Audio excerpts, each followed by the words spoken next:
can you tell me, because we didn't really touch on this much, but what is the importance of executive presence? Because a lot of people, they don't really, it's one of those harsh realities that I think a lot of people don't accept necessarily, like, the way I look, the way I show up.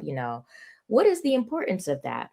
It's everything when you're transitioning out of the military. So I recently went and I was speaking at the White House, and I was speaking to senior officials about executive presence and, personal branding and all the things. And I just asked in the room, the question of, does everyone know what executive presence is? And no one raised their hand. There was probably like over 40 something people in the room, right? Mhm. Because this is nothing that they talk about in the military, but in the civilian world, this is what they be talking about. And it's just how you carry yourself. you know Again, I position leaders to say less. All right.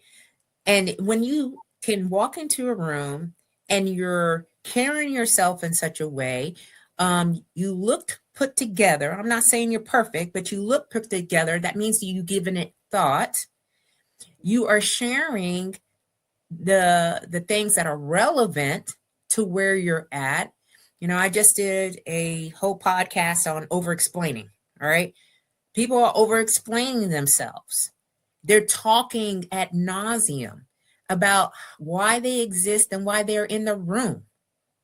And that is part of this executive presence that I speak to, is you want to keep people curious. You want to keep people interested, Mhm. but it doesn't always have to be in words.